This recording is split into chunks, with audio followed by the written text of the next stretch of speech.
a todos. Eu vejo aqui muitos também dos meus alunos, o que é uma grande alegria também.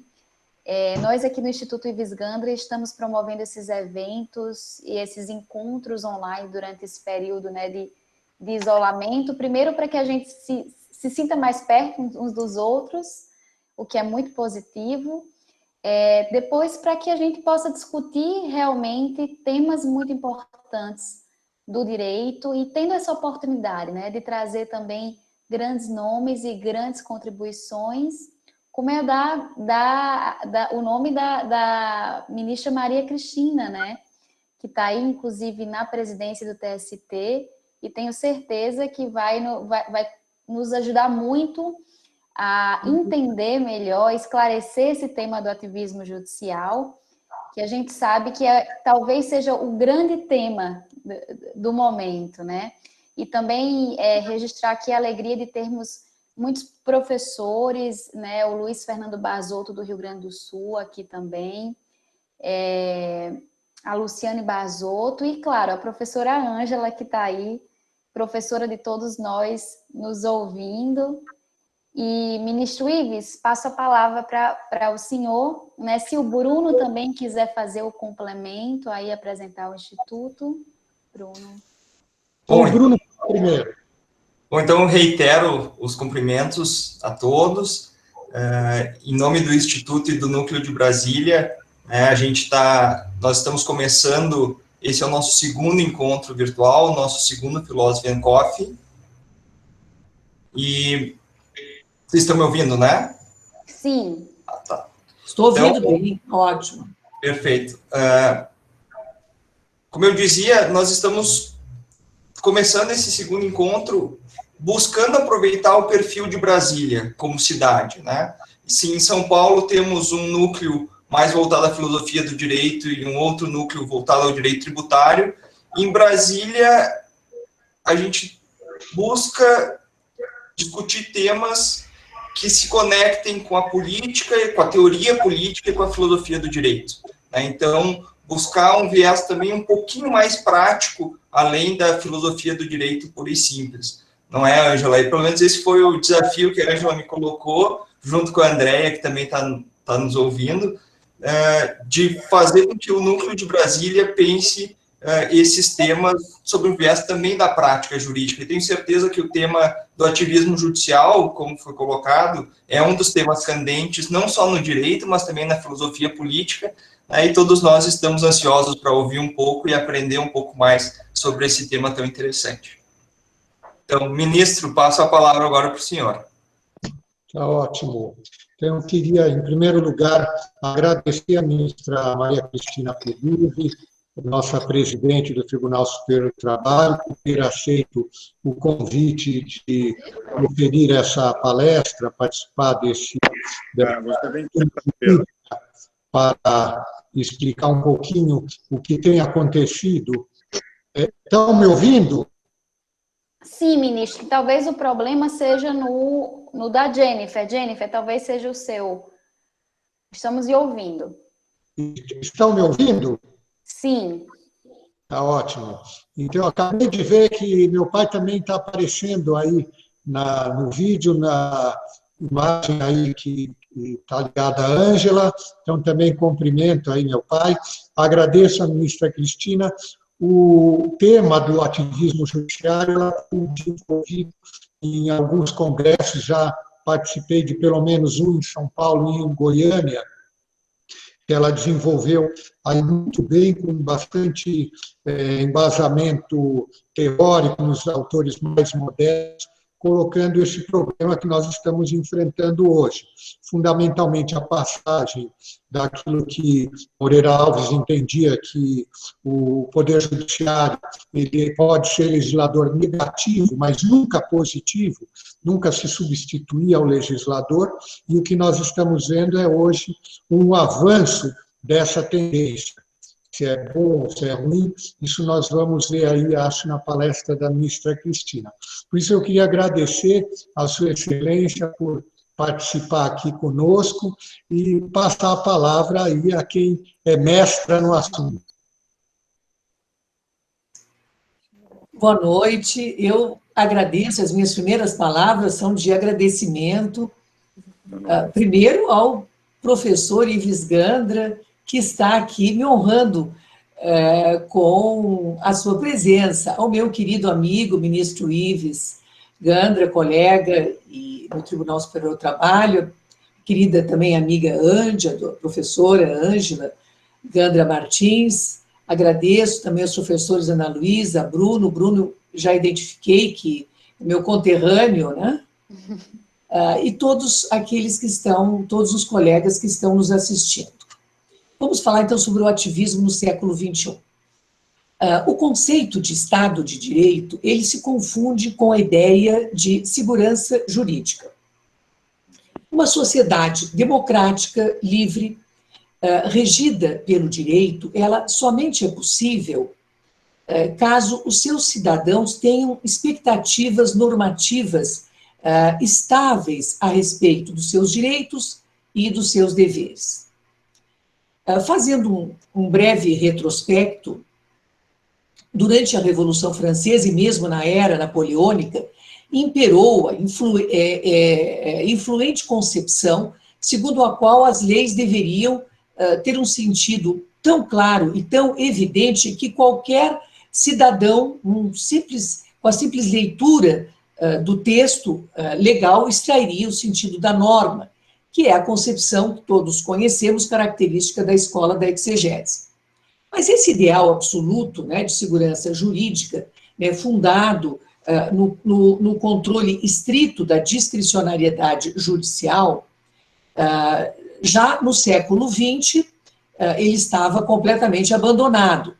E parto aqui do marco do filósofo Hans Kelsen, que passou a sustentar a impossibilidade, não é, do controle estrito das possibilidades da interpretação que estão à disposição do juiz. Então, embora as normas, né, segundo o professor Hans Kelsen, as normas de um grande jurista tenham, né, as normas de hierarquia superior, elas vinculem as normas de hierarquia inferior, determinando, inclusive, o seu conteúdo, sempre, dizia ele, há um espaço de liberdade hermenêutica que deve ser preenchida pelo juiz quando decide o caso concreto. Então, daí porque, não é, o positivismo kelseniano, ele assume que toda norma, ela é uma moldura que admite uma multiplicidade de interpretações possíveis, e a posição, né, concreta adotada pelo juiz quando profere a decisão, diz ele, vai ser marcada pela sua ideologia a respeito, na sua posição ideológica a respeito da questão que ele vai decidir. Então, nessa perspectiva, a segurança jurídica, ela só pode ser compreendida, né, em função das restrições interpretativas que a moldura normativa, ela admite. Mas ela não como uma garantia de que aquela interpretação determinada será correta e que o resultado final da decisão seja o correto. Então, essa conclusão, inclusive, é similar a de outro grande filósofo positivista do século XX, que foi Herbert Hart, né, para quem, né, a textura aberta da linguagem torna impossível a tarefa proposta pela escola da exegese de afirmar a segurança jurídica como uma consequência do controle da atividade judicial, jurisdicional. Bom, a partir de 1960, foram travados inúmeros debates que resultaram no pós-positivismo jurídico.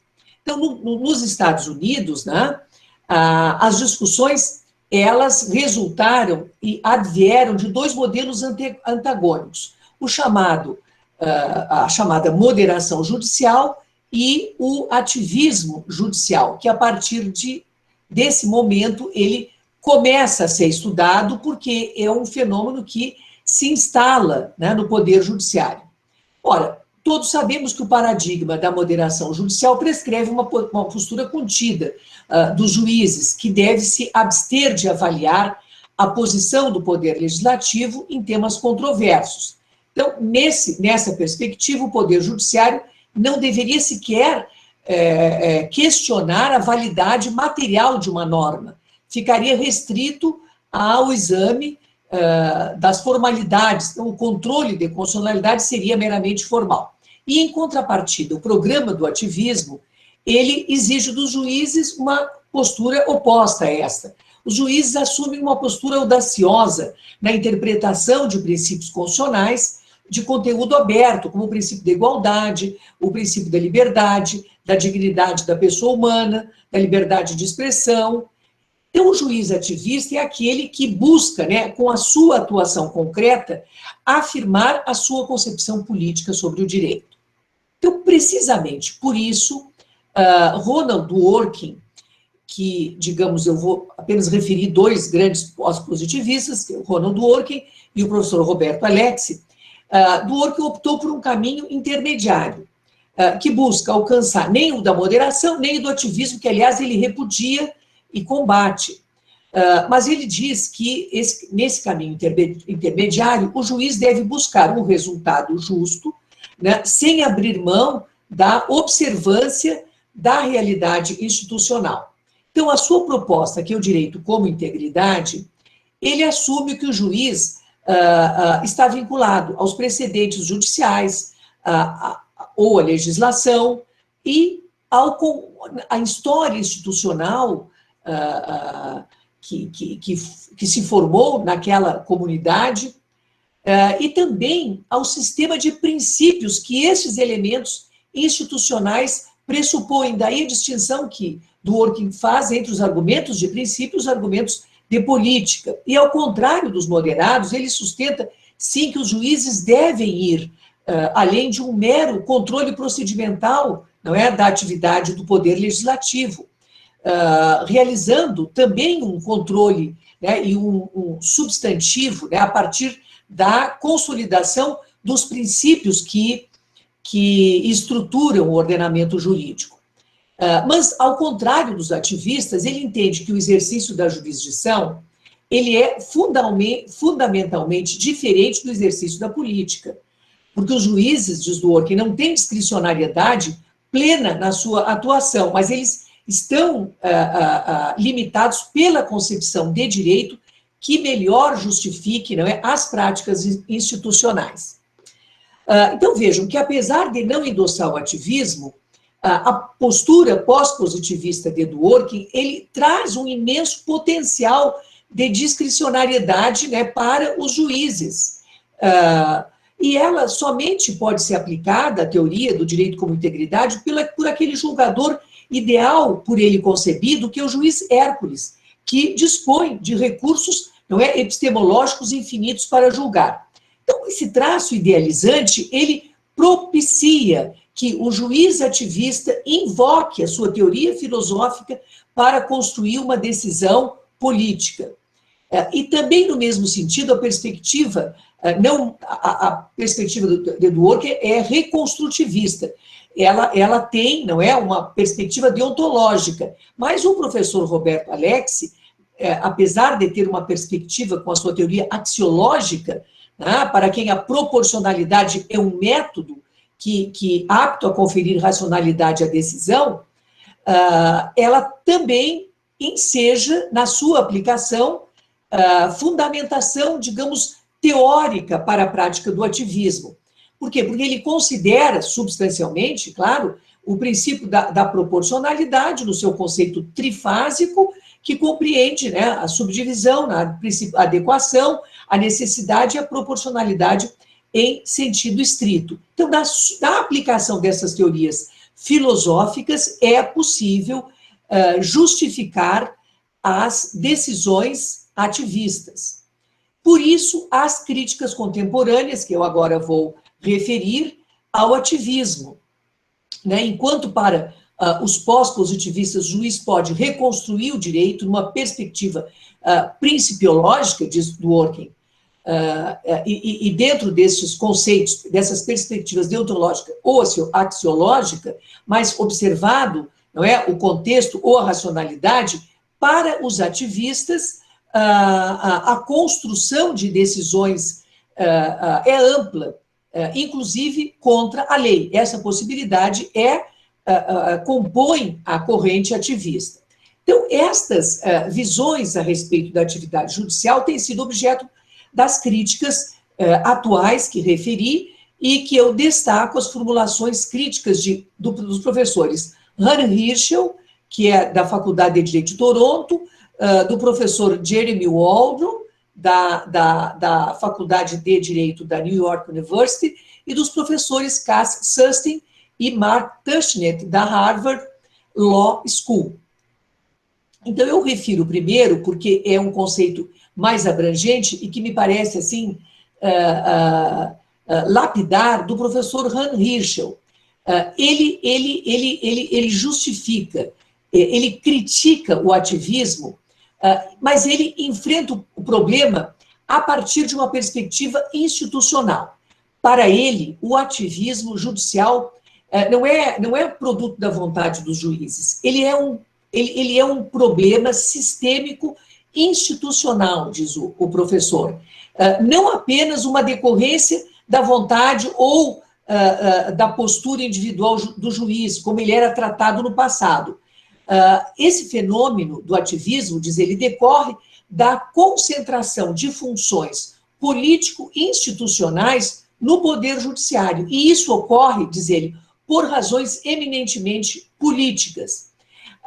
Ele denomina e diz que existe uma tendência global para a chamada juristocracia, que é o fenômeno que ele assim define e que consiste na transferência de prerrogativas centrais que sempre foram típicas dos poderes legislativo e executivo para o poder judiciário.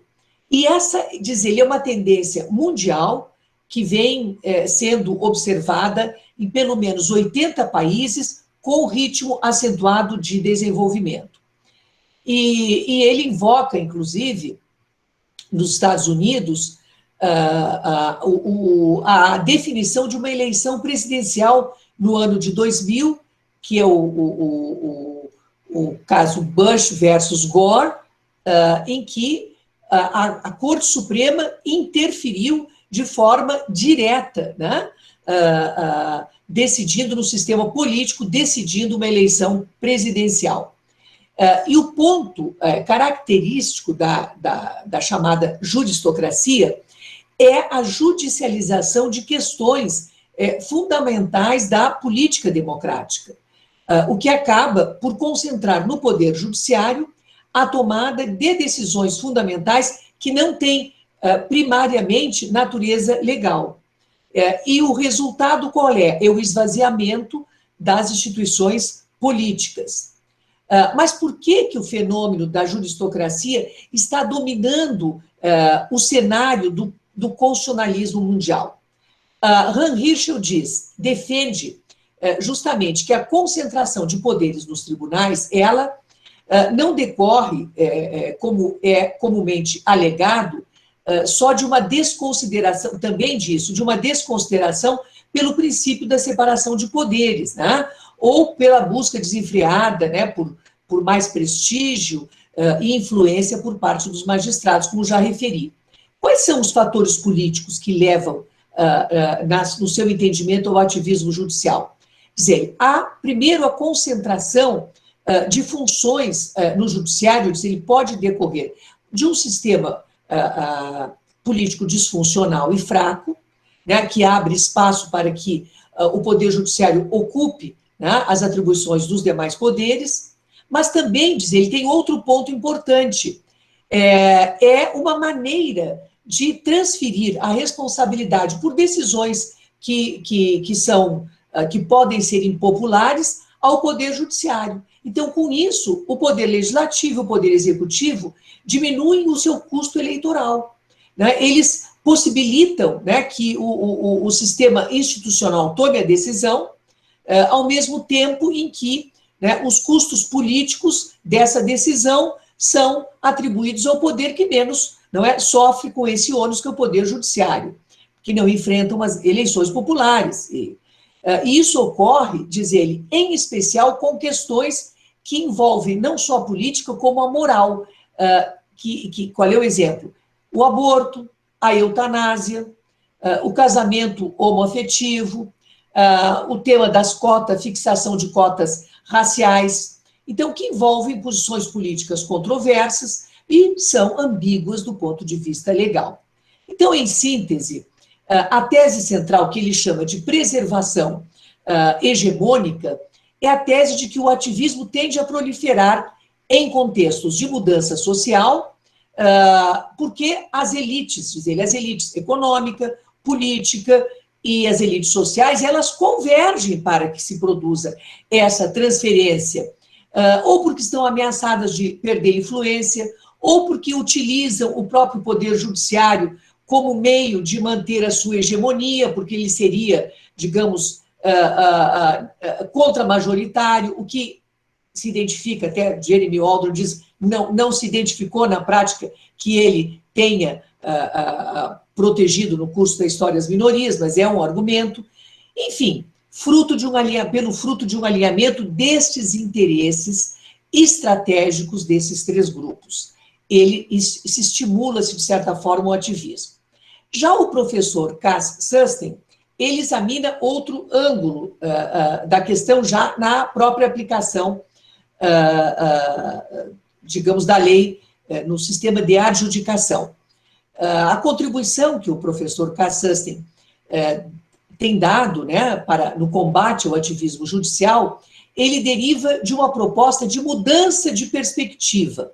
É uma abordagem, não é, que busca construir uma teoria da decisão judicial considerando as limitações institucionais a que os juízes estão sujeitos. Ele sustenta, o professor de Harvard, que uma postura judicial ativista, ela deriva do fato de que os juízes adotam teorias da interpretação jurídica abstratas, seguindo a corrente dos pós-positivistas, como referi, comprometidas com teorias filosóficas complexas, amplas sobre democracia, sobre legitimidade, sobre autoridade, sobre constitucionalismo. Então, diz ele, como é impossível, sobre essas questões, alcançar um consenso, né, decisivo sobre qual a melhor teoria filosófica, né, a adotar a respeito da natureza da interpretação jurídica ou do fundamento moral das instituições político-jurídicas, os juízes, diz ele, terminam por decidir, nos casos concretos, de maneira imprevisível, levando adiante seus próprios valores disfarçados sob o manto de teorias filosóficas sofisticadas. Então, eu invoco a teoria da integridade, eu invoco a teoria da proporcionalidade e construo, não é, na verdade, uma decisão que é uma decisão subjetiva, que busca aplicar, não é, uma ideologia que aquele juiz tem para um caso concreto. Então, eles dizem que os juízes, na interpretação de princípios constitucionais e aplicando teorias filosóficas abstratas, eles acabam assumindo uma postura audaciosa, especialmente no que diz com direitos fundamentais abertos, igualdade, liberdade de expressão, dignidade da pessoa humana, como já referi. E ele diz, só que, antes de fazer isso, os juízes deveriam perguntar a si mesmos quais são as capacidades institucionais que eu tenho, né, para fixar o sentido de um conceito abstrato a partir de teorias filosóficas. Eu devo julgar um caso concreto. Qual é o número de processos que eu tenho para julgar e qual é o número de assessores que eu tenho para poder dedicar este exame amplo, filosófico, para decidir uma questão que tem uma regra jurídica específica, disciplinando que eu posso decidir de forma rápida.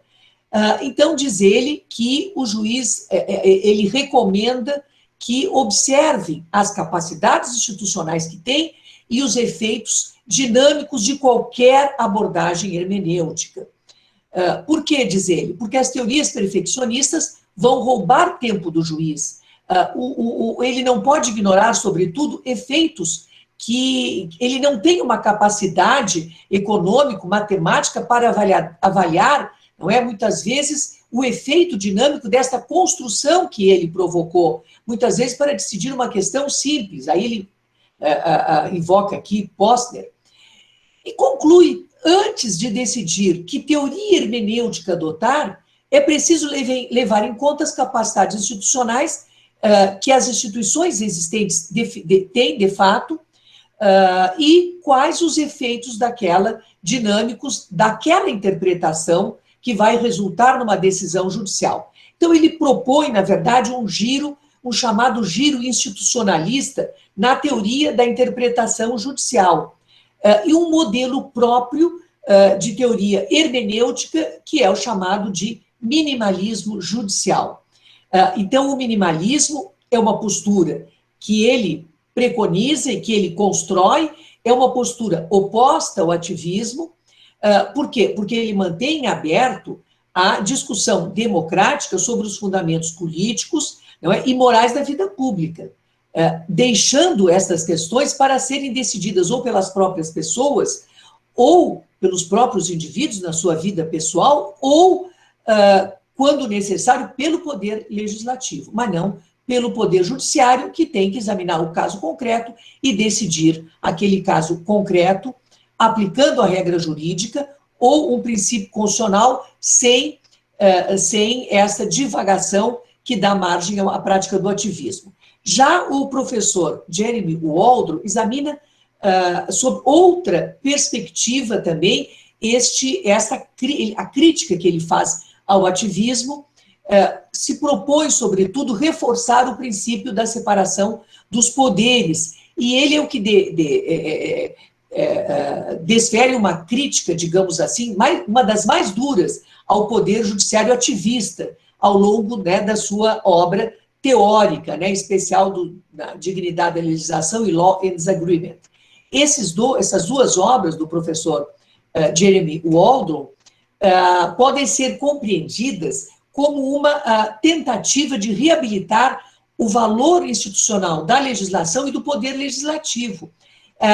E ele desconfia do papel do poder judiciário como uma instituição capaz de solucionar controvérsias políticas nas sociedades democráticas contemporâneas. Então, de acordo com a sua postura aqui, resumidíssima, a teoria do direito tem se concentrado bastante na teoria da adjudicação, mas há pouco desenvolvimento, diz ele, teórico a respeito da legislatura e da legislação.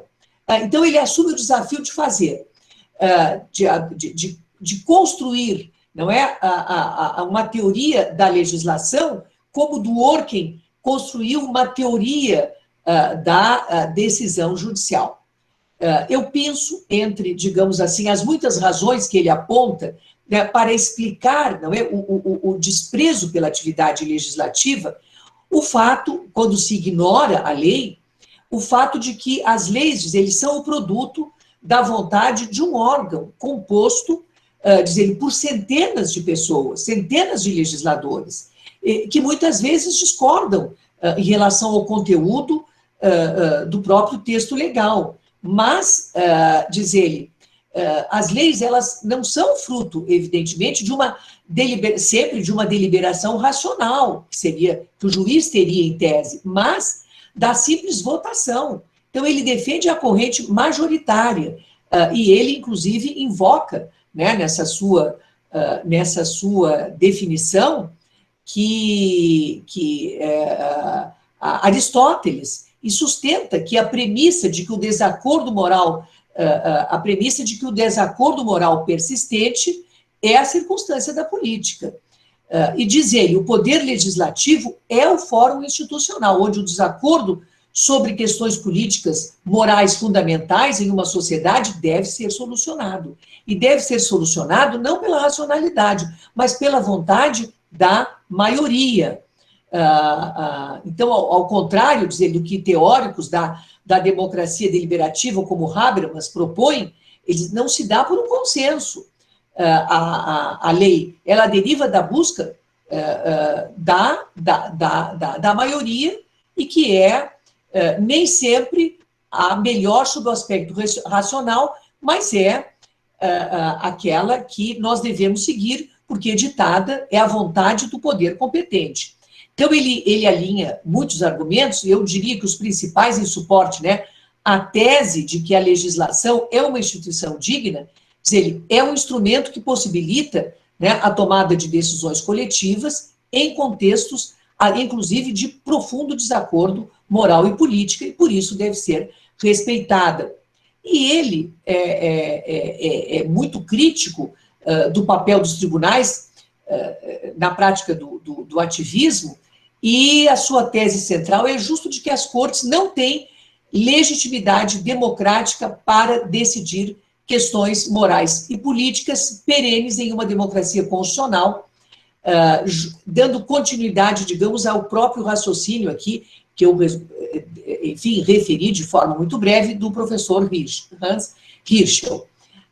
Então, diz ele, o poder judiciário ativista está sujeito, ele está sujeito às críticas que faz, porque significa admitir a possibilidade de um juiz individualmente afastar uma lei que foi promulgada pelo Poder Legislativo por centenas de pessoas, em nome de invocar, não é, um princípio constitucional abstrato que ele, em nome de teorias filosóficas, vai aplicar para dizer o direito, diz o professor Jeremy Waldron, adotando uma concepção antidemocrática a respeito das, né, capacidades humanas. Por fim, aqui eu vou fazer aqui uma brevíssima referência ao professor Mark Tushnet, que é mais rigoroso ainda do que o professor Cass Sunstein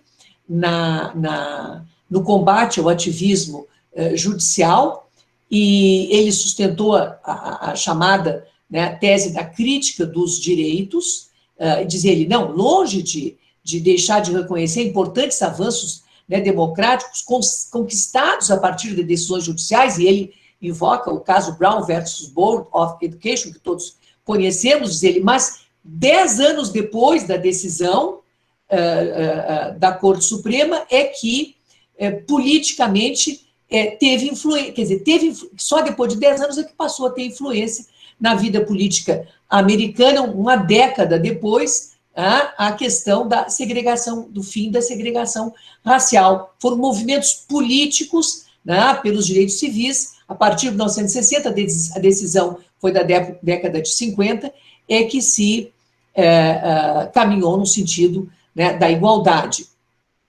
E o cerne da crítica de Tushnet é a de que não devemos, portanto, inclusive, ele contestar o conteúdo material de uma lei, ele ainda vai adiante, né? E os juízes ativistas podem terminar, diz ele, por obter até resultados concretos, inclusive contrário aos que prolataram. Enfim, é uma tese complexa que eu estou apenas referindo. Mas no Brasil, né, me encaminho aqui para a conclusão, foi nos tribunais e nos juízos que se identificou o ativismo no momento logo posterior ao da Constituição de 1988. Por quê? Pelo rol significativo de direitos fundamentais e de princípios que ela consagra. E no âmbito do Supremo Tribunal Federal, o movimento ascendente em relação ao ativismo começou a partir de 1999, né, no início deste século. Os próprios mecanismos da repercussão geral, das súmulas vinculantes, e anteriormente, já do controle concentrado de constitucionalidade, são representativos desse movimento de aproximação com a atuação das cortes constitucionais europeias.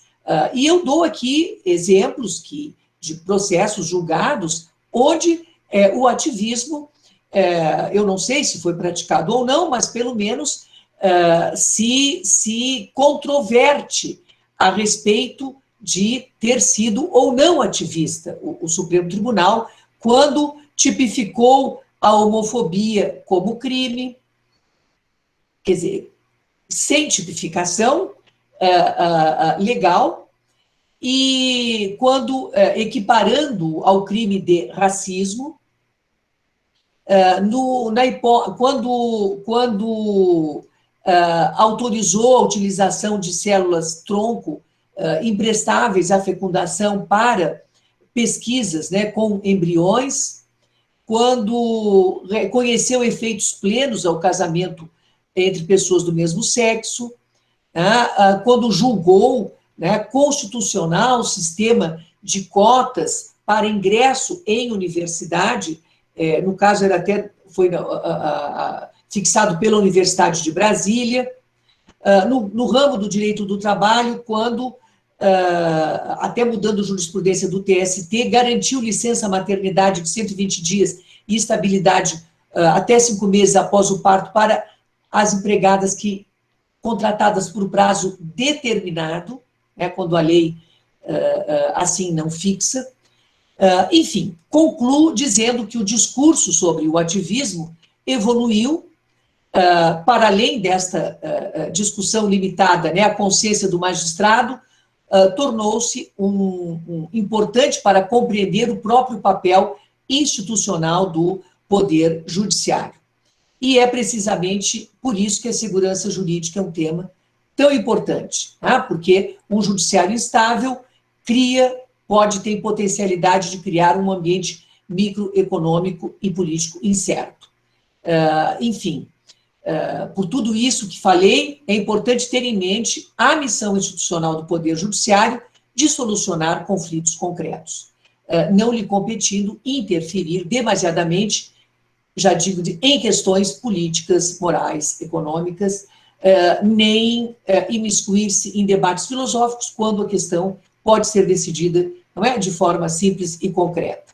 Preserva-se, assim, sua função institucional e o princípio da separação de poderes. Muito obrigada.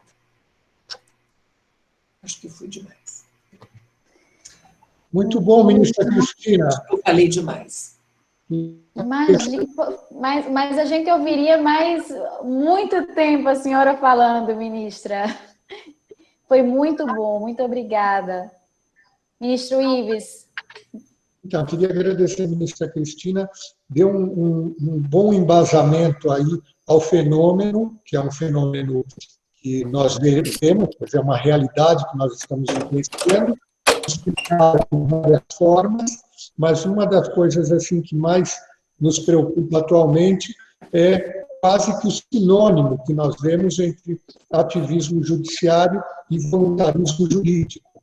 Alguns autores dizem que o problema é do sistema, porque o sistema, vamos dizer, propicia esse tipo de situação.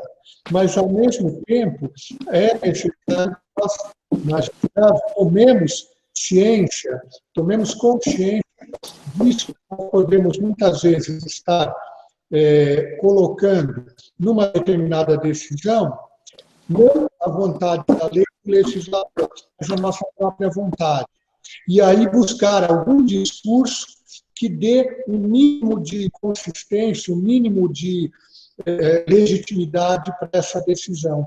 E nisso é que nós vamos gerando, efetivamente, uma insegurança jurídica muito grande, porque cada juiz vai ter uma cabeça, e muitas vezes, por falta de disciplina judiciária, as instâncias inferiores veem o mau exemplo das superiores e acabam também não respeitando nem a lei nem as decisões judiciais. Mas, agradecendo a ministra Cristina, eu devolvo aí a palavra à Ana, ao Bruno, para as perguntas que vão ser formuladas. Bom, temos aqui já algumas perguntas. Enquanto o nosso público lança mais algumas, eu vou me dar o luxo de começar fazendo a primeira pergunta. Ministra, e já pegando o gancho do que o ministro levantou das instâncias inferiores.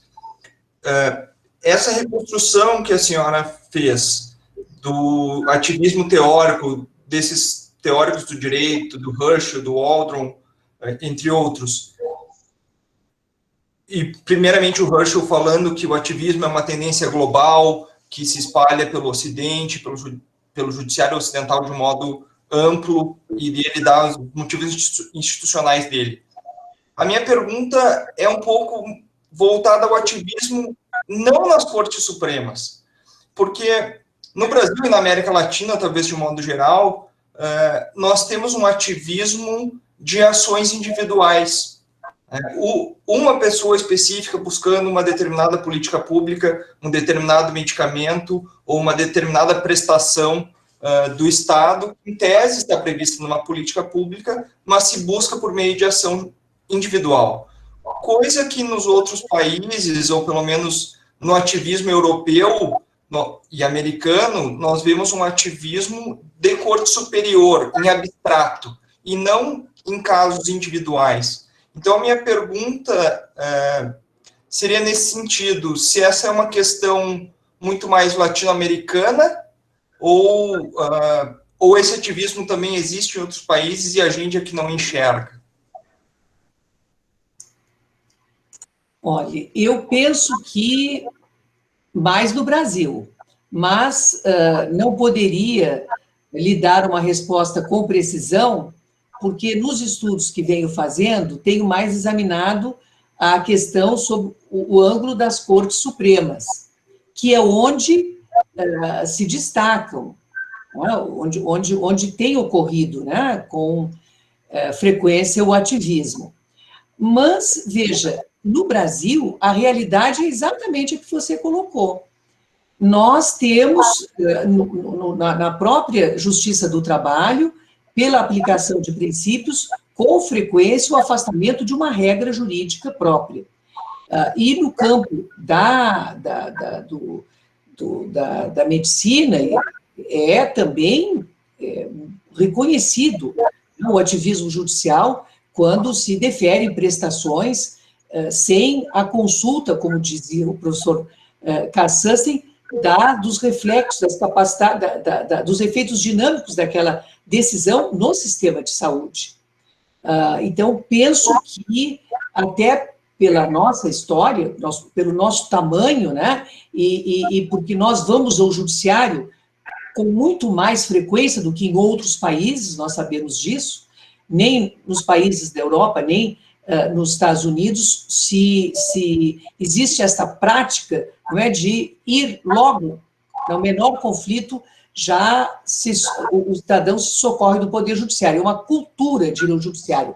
Então, até por isso, penso que aqui o fenômeno tem expressão no primeiro grau, ao contrário de outros lugares, de outros países. Inclusive, ministra, essa era uma das perguntas que foram feitas, né, para os nossos ouvintes, se, na verdade, esse fenômeno ele era próprio do Brasil ou se isso era vivenciado em outras democracias, né? E aí eu já queria fazer um gancho, enfim, eu acho que a minha pergunta talvez contemple a pergunta da Andrea Hoffmann, né, que é a nossa diretora executiva de Brasília, que também formulou uma pergunta, e também a pergunta que foi formulada pelo Dante Carvalho, né?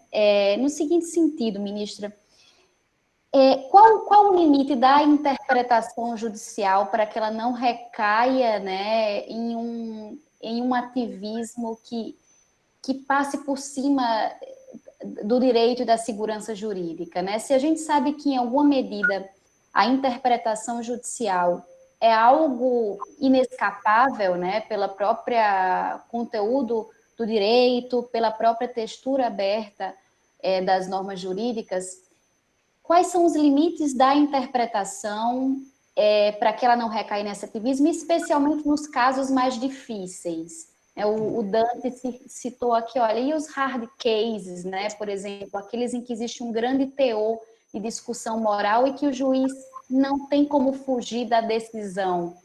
como é que se daria na prática essa postura minimalista, que eu achei muito interessante, que a senhora... Veja, eu penso, eu gosto muito da teoria da integridade de Ronald Dworkin, porque, veja, ele diz argumentos de princípios, não argumentos de política, aí seriam de outra natureza, econômico, moral, religioso, filosófico, só que dá margem, muitas vezes, a construir uma solução ativista.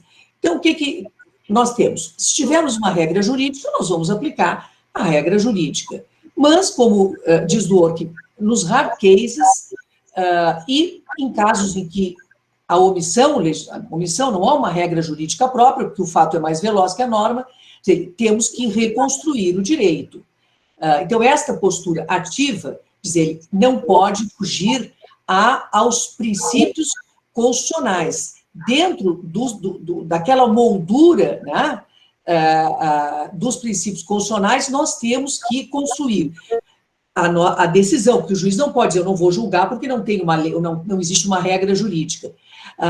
Então, veja, que se eu vou ser efetivamente técnico na aplicação do princípio constitucional, eu não vou praticar ativismo. E se eu seguir o princípio da integridade, que eu devo considerar, e cada vez os sistemas mais se aproximam, hoje nós temos o sistema da common law aqui praticamente institucionalizado com os mecanismos, né, de decisões em tese, da formulação de teses, nós vamos decidir considerando os precedentes. Então, os precedentes são, digamos, hoje a grande fonte e a grande racionalidade do direito. Nós, em tribunais superiores, mais nos ocupamos, isso que diga o ministro Ives, com a formulação de temas, de teses. E esses precedentes, ainda invocando Dworkin, eles vão e devem se servir de orientação para o juiz singular quando ele tiver um hard case para decidir. Então, eles têm os precedentes, têm princípios constitucionais que devem ser interpretados e aplicados não nesta textura aberta, mas dentro de uma moldura, né, de uma moldura normativa estrita que exclua na interpretação e aplicação elementos e argumentos de política que seriam aqueles não estritamente jurídicos. Creio que seria esta, digamos, a alternativa.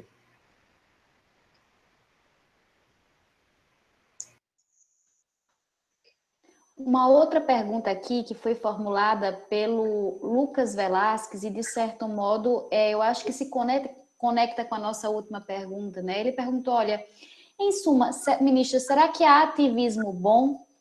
Ou todas as ações, além do escopo do Poder Judiciário, são minimamente perigosas, né? Uma vez que se cria precedentes para outras ações similares por parte do Poder Judiciário. O que é que a senhora acha, ministra?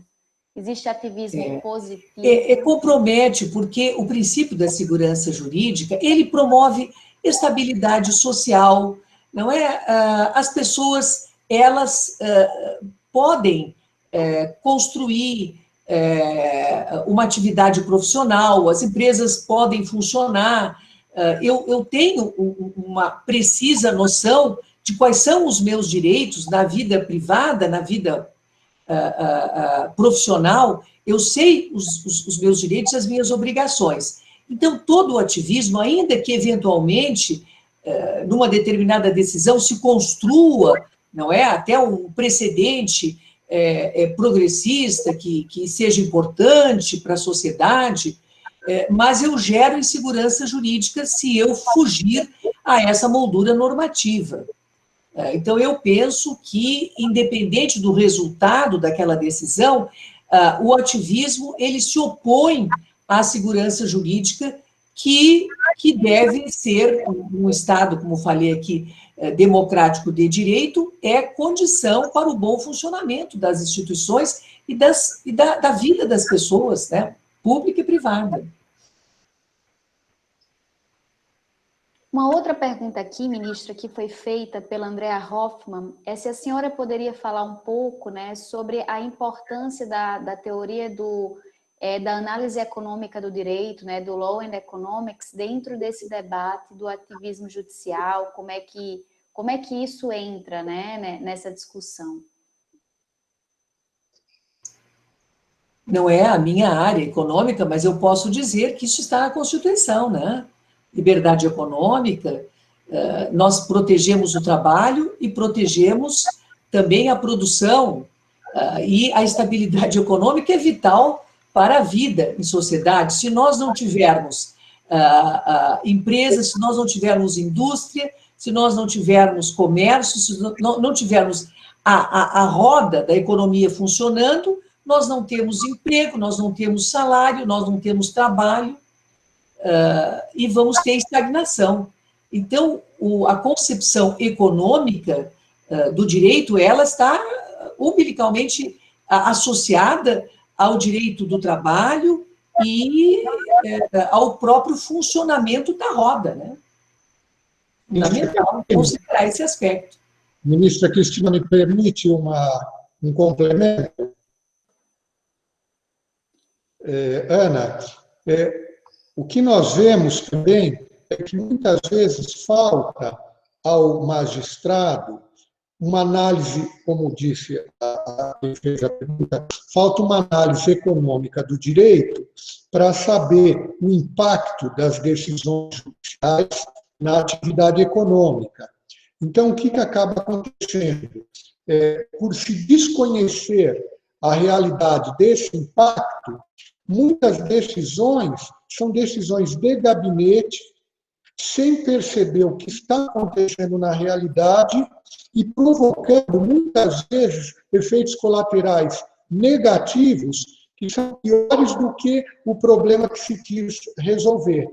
Portanto, é muito importante que o magistrado, principalmente na nossa área trabalhista, tenha essa consciência de que, ao aplicar a legislação ela é protetiva, mas deve ser aplicada imparcialmente. Se se coloca algum conteúdo ideológico, se coloca algum conteúdo no sentido de um preconceito, aí sim a decisão pode ter um resultado que, em vez de compor o conflito social, ainda exacerba mais.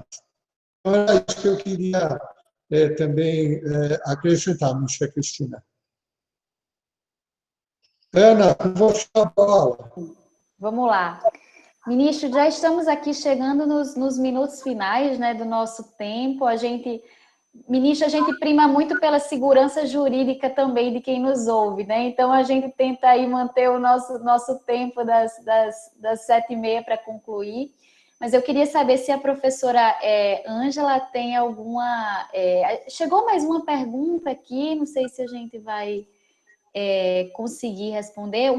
Mais uma pergunta, mais uma, ministra, para a gente encerrar, né? É sobre as súmulas vinculantes. Se dentro do contexto jurídico brasileiro, elas conferem maior estabilidade aos demais magistrados no país, ou se as súmulas vinculantes, por outro lado, são um exemplo de ativismo judicial. Achei uma pergunta muito interessante. Elas conferem mais estabilidade ou são um exemplo de ativismo?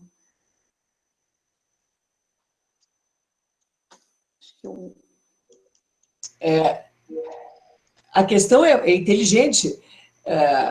Veja que não constitui ativismo a súmula, porque ela é o produto, ela não comporta uma criação do direito. A súmula, ela condensa um tema que reproduz decisões pretéritas reiteradas sobre a matéria. Então, é um precedente e esse é o ângulo que deve ser visto, né? Nós não podemos admitir, até há precedentes de terem feito súmulas, lá no TST já houve, acho que em 2012, a súmula 277, que não se alterou o seu conteúdo, mas não é a regra. A súmula apenas condensa, né, uma temática que já foi reiteradamente decidida, e para facilitar, e a vinculante tem essa grande importância da segurança jurídica, porque vincula todos no primeiro grau, no segundo grau, aquela temática definida pelo Tribunal Superior, pelo Supremo Tribunal. Essa é a importância da súmula vinculante e das decisões, né, em mecanismos, né, de recursos repetitivos que têm o mesmo significado. Bom, então, já encerrando, eu queria passar a palavra para a Ângela, se ela quiser umas palavrinhas. Espera só um minutinho que está acabando a minha fonte, só um minuto. Nossa, deixa eu pôr aqui. Pronto. Bom, primeiro eu queria agradecer muito a oportunidade de estar com a Cris, com o Ives, vi que o Luiz Barzotto está aí também, a Lu, muita alegria, e todos os alunos que nos estão assistindo, o Bruno, a Andréia. Outra coisa que eu queria comentar, Cris, é que eu fico pensando no que tu falaste do Jeremy Waldron sobre fortalecer o legislativo, não é? E as teorias de legislação, porque hoje outro momento, né, que já não é a academia, não estou diretamente ligada à academia, mas vivendo muito o outro lado, não é? E eu vejo quanto se sofre também com as decisões judiciais, com as decisões do Supremo, com as decisões, desde do primeiro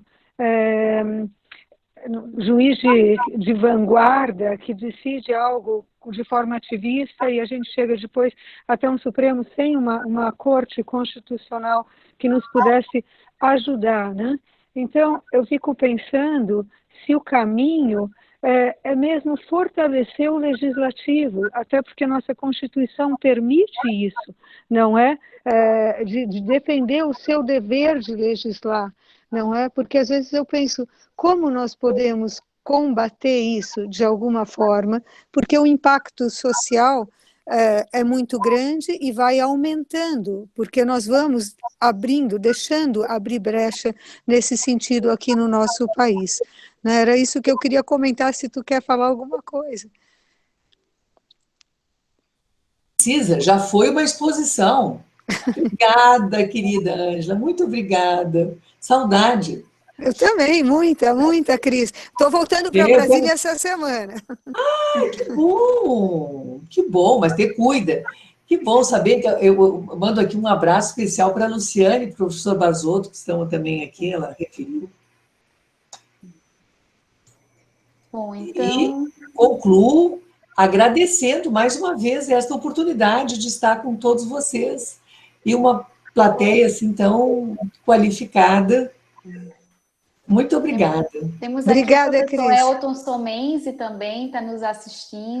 Tá, eu vi o nome dele também, estava no nosso webinar da semana passada apresentando e está aqui nos assistindo. Uma honra também. Que bom. Viu, Ana? Vamos aproveitar, então, já que estamos citando o professor Luiz Fernando e a professora Luciane, e já divulgar que teremos mais um encontro, né? E daqui um mês, mais ou menos, a nossa ideia é fazer esse encontro uma vez por mês, e o professor Luiz Fernando e a professora Luciane serão os nossos convidados já do próximo encontro. Não temos data definida ainda, mas deve ser uma sexta-feira, neste mesmo horário, no final da tarde, falando do tema da fraternidade do direito, né? Então, estamos tentando, na nossa pauta de assuntos aqui do Instituto, ter um leque amplo, né? Falamos de ética, falamos de ativismo judicial, agora vamos falar de fraternidade e direito mês que vem. Então, queria deixar desde já o convite a todos que estão nos assistindo e também fazer o pedido para nos acompanharem nas nossas redes, né, do Instituto, que é a forma de se manter atualizado e acompanhando os eventos que a gente tem promovido. Inclusive, teremos também o nosso evento próximo, mais próximo, né? Será na próxima semana, no dia 4/6, sobre a queda do voto de qualidade no CARF. É um evento de direito tributário do Instituto, com a Karen Dias e o professor Heleno Torres. Então, aqueles que forem interessados em tributário também irão aproveitar muito o nosso Instituto, né? Ministra, eu gostaria de agradecer muitíssimo a sua brilhante exposição. Eu recebo muitas vezes dos meus alunos, né, o pedido de indicações bibliográficas sobre o tema do ativismo judicial. E aí eu fiz todas as anotações da sua palestra, vou dizer, olha, a palestra da ministra está aqui com todas as referências, porque realmente foi uma palestra muito rica, né? Nesses grandes nomes do debate, e efetivamente uma palestra que nos deu aí a oportunidade de ver o problema do ativismo, o tema do ativismo, sobre os mais diversos vieses teóricos, né? O que para nós é de uma riqueza imensa e é algo que a gente realmente privilegia no Instituto. Uma análise profunda, uma análise também acadêmica. Então, muitíssimo obrigada, ministra, por sua brilhante exposição. Ana, Pois não, ministra. a ministra Cristina publicou um artigo assim, muito bem fundamentado, com muito do que ela falou aqui, e mais muitas outras coisas, do CNQR, né, ministra Cristina? Eu posso te mandar. Qual é o teu e-mail? Eu te mando. Seria muito bom. Eu mando. Qual é o e-mail que eu mando? Vamos lá. Eu vou anotar no chat. É Ana Luísa, com Z, M de Moraes, Rodrigues, @gmail.com. Eu coloquei aqui no chat. Vamos lá. Ana Luísa, junto. Junto. Depois tem M de Moraes. De Moraes, Rodrigues. M. Rodrigues. Isso. Tá. @gmail.com. Tá, eu mando. Hoje ainda eu mando. E aí eu vou transmitir também, pedir para o pessoal mandar para todos os participantes. Tá? Essas bibliografias. Um artigo que eu ministra. fiz, que é mais extenso até do que... Maravilha. E lá com toda a bibliografia. Olha aí, o pessoal que participou vai ganhar aí um super presente. Então tá, Ana Luísa M. Rodrigues. M. Rodrigues. Qualquer coisa eu peço para o ministro Ives também transmitir. A gente não, mas agora eu já te passo daqui a pouco. Maravilha. Muito bom, então. Olha, bom, então é isso, né? Muito obrigado. Muito bem, parabéns. Muito obrigada a todos. Muito bom, muito obrigado. Bruno, obrigada, viu? Foi um prazer. Obrigada a todos. Obrigada, ministra. Obrigada. Um abraço. Espero que tenhamos outras oportunidades. Tchauzinho.